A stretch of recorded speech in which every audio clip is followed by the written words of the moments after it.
Oh boy. All right. BevCanna Yeah. Enterprises Incorporated is saying goodbye to the cannabis industry as it rebrands to Fort Group Holdings. The decision to exit comes after the company cited an unsustainable cash flow drain that jeopardized its financial stability, stating the public has become increasingly aware of the many companies in this industry that have completely collapsed, leaving behind millions of dollars in unpaid debts. CEO Marcelo Leon emphasized the company's ambition to lead in the health and wellness sector, aiming to accelerate growth with the new high-quality product offerings under the Fort Group banner. The rebranding includes a recent acquisition of Green Flame Distribution for $2.5 million, allowing Fort to expand its portfolio of lifestyle and wellness beverages. Effective October 18th, the company will officially change its name and trading symbol on the Canadian Securities Exchange to FGH, while the symbols on the OTC markets and Frankfurt Stock Exchange will remain the same for now.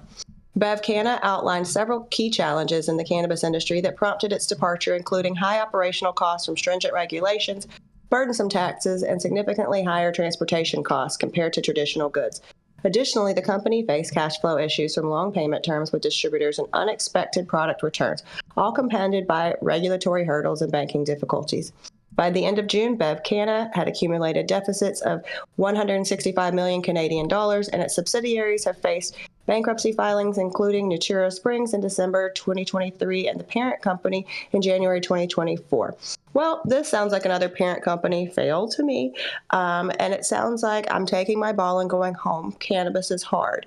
Duh. And I love this whole beverages are the fastest growing sector in the industry because it's the smallest. So when you have the smallest barrier, your growth is going to look bigger than it is. Unexpected returns make a better product. This just all seems like a poor as me. Come find us in your local liquor store soon. So, Jason, I wanted to read this one because I know how much you personally love beverages, and this was going to bring a tear to your little Republican eye. So I'll throw it back to you guys and see what you think. You know what I feel like? I feel like I'm watching A Christmas Story. You know, when they have the Red Ryder BB gun and they're shooting the cans off of the fence. That's what this reminds me of. I mean, it's, I don't feel bad for people. Like, yes, it's hard. Business is hard. You just bought a new distribution for $2.5 million. So there's some money somewhere. And I'm guaranteeing, since you're a publicly traded company, your investors probably are not the happiest with you right now. Oh, definitely not happy at all with them. No. Man, sucks for them. It's rough, you know. Cannabis. And I don't really want to hear about all these complaints and stringent blah, blah, blah. This is a Canadian company. It's not that bad, y'all. Like, get it together. I mean, the drink side of this business, it's inevitably going to end up in the hands of the same liquor distribution companies that do all of the bottles and liquid distribution in America currently. It's really hard. It's heavy, so it costs a lot of money to transport this liquid around to different places. So, you know, they have the infrastructure, they have the know-how.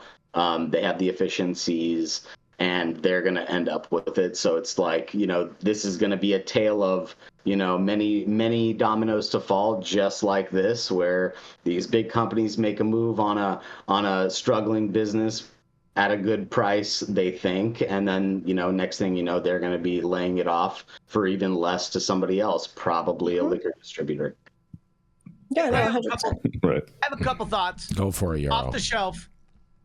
Yeah, off the shelf. First is, I thought it was curious that they blamed banking issues, but they're operating in Canada where there's federal legality. So I don't think you get to have your cake and eat it too. If you're in Canada and it is federally legal, then and you're a publicly traded company up there, I don't know if they are. I think that it said something about they are. They're traded on 3 different exchanges. That's right, because I read the articles. Thank you very much. And so my point is that if you are federally legal, you don't get to blame lack of banking. If you're a United States operator, by all means, you can oy vey away all day. But if you're in Canada, stop that shit. The second thing I thought was interesting is because you're in Canada, you have a one-size-fits-all set of rules and regulations, which actually gives you an advantage when you're talking about supply chain issues and distribution for what is arguably heavy, might need to be refrigerated, I don't know. And so I was just bummed because unlike Jason, if you watch High at Night Instagram, there's a video reel of him from just a couple days ago talking shit about cannabis beverages. And so it's great that we will continue to disagree on this, but unlike Jason, I'm bullish on the beverage category. I think there are plenty of places where people aren't going to want to vape, smoke, or overconsume edibles, including the La Brea tar pits. And so I was bummed that even with a federal one-size-fits-all set of rules, and even with being publicly traded, and even with not having the banking issues because their entire country is legal, they still weren't being able to be successful. I just don't think that that's a nail in the coffin for cannabis-infused beverages in general. My hope is that it was more about the team and the execution. Fair enough. Jason, why don't you think people like the beverages? Why? I mean, because in all honesty, if people want an edible high, they're gonna go for the gummy. Okay, they're gonna go for the gummy. The beer thing. I feel like, you know, like if they didn't get you tired, people would drink them more. But because they get you tired, it's just there's nothing fun. It's like, oh yeah, I'm gonna open up a can and I'm gonna go to sleep. Like, you know what I mean? Maybe like on. What do you think happens when you open up a 30 rack of Busch Light? A 30 rack, you rage for a while. There's no raging that's a depressant. that you do. There's no raging. Alcohol's that you a depressant. You're watching NASCAR for the next 8 hours. That's what you do.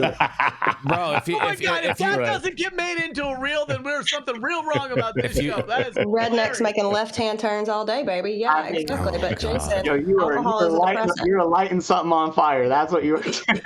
It doesn't matter if alcohol is a depressant. Alcohol is a rage inhibitor. You're humping a raccoon in the back. It is a inhibitor. Yeah, you are correct. And that's my point. It's like the whole part of why so many people drink a majority of the time is because they're going to go out and rage with their friends. All right, they're like, oh yeah, we're going to go take a couple back, whatever, whoop-de-whoop, and you know that's why people drink. There is none of that aspect behind the cannabis beverage market. It's not like. Well, I mean, I disagree with you, Jason. I think the fact that a lot of people are trying to wean themselves from alcohol is what's actually bolstering this part of the industry. Bro, if that was the case, Dills would be the #1 beer in America. Well, no, because they still want to buzz, bro. Yeah. Jason, you watched me sit at your house and drink cannabis seltzers because I wasn't drinking that night. And hang out without the hangover. And you are one person in the whole big world. No, she and that's just speaks to my last point. If that was the case, Dills would be the #1 beer in the world. No, because that would make me bloated. I don't like beer. I think that there's a trend of non-drinking. I think that's what's happening, and that's a huge trend of that. Yeah, there's non-alcoholic beverages coming out that are like actually, you know, they taste pretty good, and I think like people have been taking that O'Doul model to the next level, heightening it so that people actually want to enjoy their product. And I mean, conspicuous consumption. You're out in the club, you're out someplace, you have a beverage, a bottle in your hand. You're not just eating a mint or a gummy and then you're done. Like, people are used to consuming in this fashion, and sometimes they want to be seen living it up a little bit. I think we are also peer pressured into holding that glass like that at the bar. Wait, I don't want to drink. What do you mean? What's your problem? Why don't you want to drink? It's true, and a lot of people like that. A lot of people would do like club soda and a lime instead of doing a mixed drink, and they'd walk around with that. Let me give you a whole nother analogy, okay? Just to prove you guys another reason why. Okay? He's gonna beat this down. You guys, 100%. Yeah, 100%. So, do you know the reason why a lot of performers don't like to perform at weed concerts? Because the crowd said performers don't like to perform at weed concerts. It's a fact. It's a fact. Performers. It's a fact. Yarrow. I mean, are they getting paid? They're getting paid, but they you know, like not saying that they're not going to perform, but what I'm saying is that they overall 8 times out of 10 they don't want to do them. I'm going to tell you why. Because when you're performing in front of a weed crowd, everyone is just high and they're just like just bobbing their heads. It's not like when everyone's drunk they're like, yeah, oh yeah.